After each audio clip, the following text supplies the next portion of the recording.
Hi everyone, so welcome to one more fantastic 5 MCQs for NEET PG or FMG. So let us start with the first question.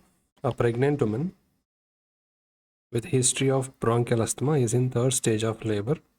Which of the following drug is avoided? So usually when there is third stage of labor, the baby gets delivered after that and there is a risk of postpartum hemorrhage. To avoid this postpartum hemorrhage, we use uterine stimulants. But here the lady is having asthma. Which one we should not give? Oxytocin is safer. It is not going to cause bronchoconstriction. Misoprostol can be given. It's a prostaglandin E1 analog. Methergin is nothing but ergometrin, methyl ergometrin. So these are uterotonic agents, but they are not going to cause bronchoconstriction. The last drug, carbapenem, should not be used. It's a PGF2 alpha. So PGF2 alpha, it can cause bronchoconstriction and it can worsen asthma in this patient. So the drug which I avoid in a patient who has the risk of PPH and has asthma is carbapenem because it's a PGF2 alpha analog. One more PGF2 alpha analog is dinoprost. That also should be avoided. I'll ask you a question here. Suppose a patient has PPH and she is having ischemic heart disease. Tell me if the same question appears. Among the four options A, B, C, D, which one will you avoid in this patient? Let me tell it as case 2. In this lady, which one will you avoid? A, B, C, D? Please tell me in the comment section. So answer for this question is D, carbapenem. Moving on to the next question. A patient is planned for cardiac surgery. What is the most appropriate preoperative antibiotics? Doxycycline, cefazolin, penicillin G, erythromycin. So the answer for this question is cefazolin. Cefazolin is used as a drug for surgical prophylaxis. Now usually this is started 1 hour before surgical incision. 1 hour before surgical incision made, it should be given. Now why should we use it? To prevent post-operative infections or surgical site infection. We want to prevent, we give cefazolin, one of the best drug. Remember like this, cefazolin, Zoli.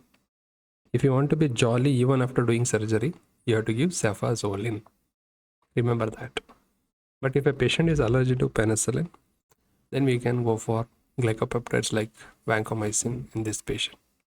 But here the answer is cefazolin. Remember, even after doing surgery, you want to be jolly, give cefazolin. Okay. Coming to the next question. Which of the following is a ACE inhibitor and neprilysin inhibitor? These questions are sometimes rare. Even if you don't know, let us come to the answer. Anything ending with sartan is a ARB. Anything ending with pril, it is ACE inhibitor. Sacubitril, it is a neprilysin inhibitor. Neprilysin inhibitor. Now we know that we use a combination of valsartan plus sacubitril. This is also called as AR-NI combination. AR means ARB, NI means neprilysin inhibitor, and this combination is used to manage chronic CHF. So when I know these three, the remaining will be obviously the answer omapatrilat. So omapatrilat and one more drug by the name sampatrilat. These are dual acting drugs. They inhibit AC also, neprilysin also. Sometimes even though you don't know these drugs, you rule out the option and come to the answers. Now what are these drugs? Now you know the RAS pathway. Angiotensinogen will become angiotensin 1 and that is done by renin. Angiotensin 1 will become angiotensin 2, that is done by AC. Now I can block renin. The renin inhibitor is called alischiren, which is approved for hypertension.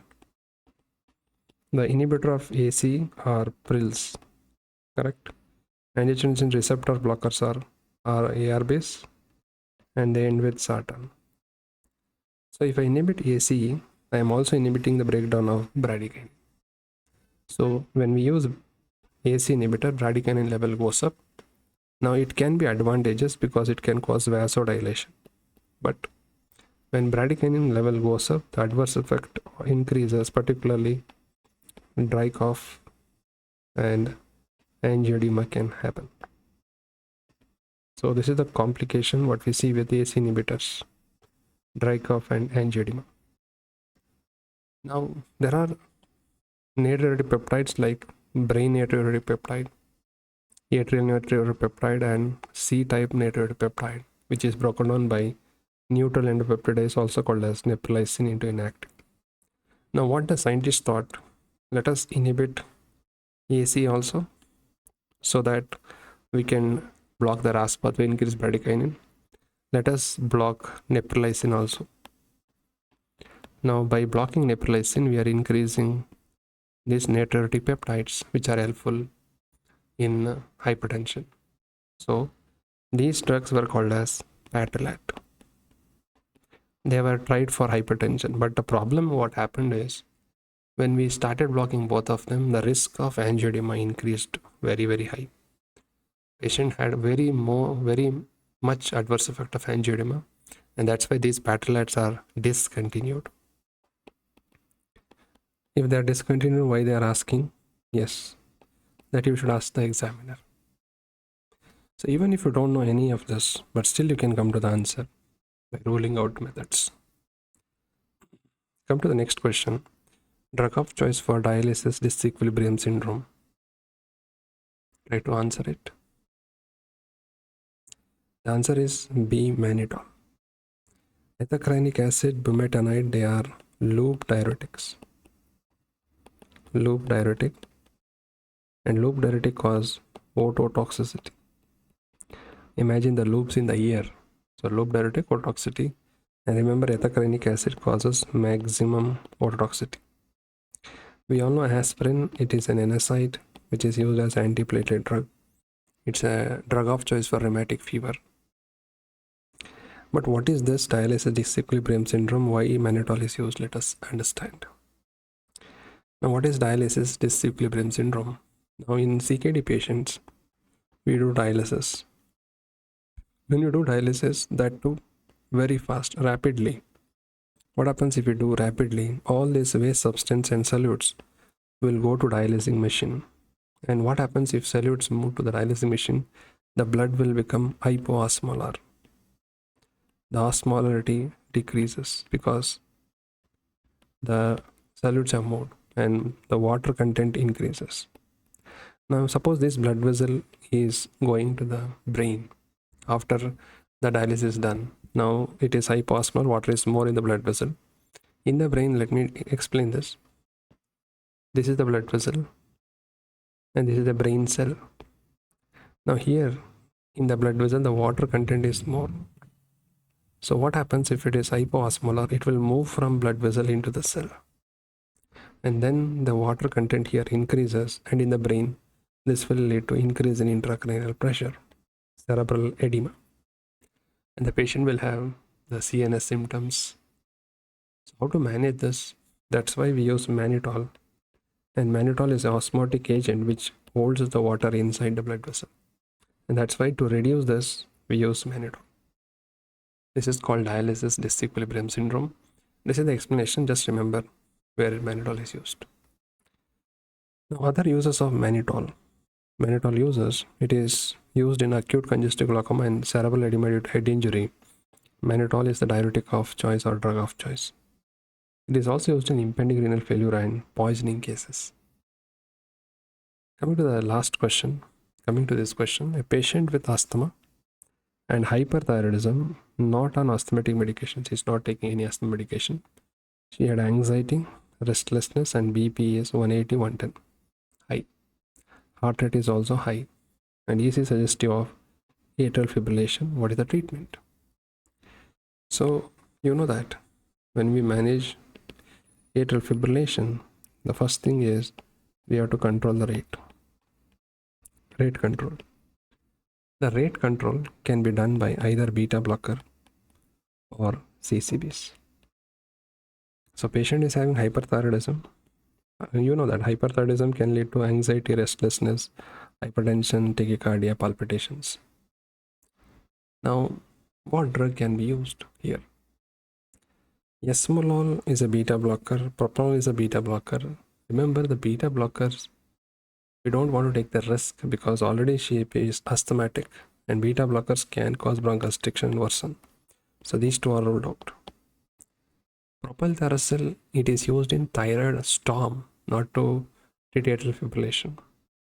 So it's an anti-thyroid drug, not useful in atrial fibrillation. So then what I can use is CCB, diltiazem or verapamil can be used in this condition. So asthma conditions and the drugs used in that is frequently tested in exams. Now I will ask you certain questions. Try to answer this in the comment section. Suppose a lady or a patient has asthma and glaucoma. Which one will you prefer, timolol or bitoxolol? Tell me. Suppose a lady or a male has bronchial asthma. They had post-operative retention. Will you give tamsulosin or will you give bethanacol? Tell me the reasons. Which one will you choose? So with that, we are done with Fantastic 5 MCQs. So if you like the content, like the video, share to your friends and subscribe to the channel. Thank you all. Anything, put it in the comment section. Thank you.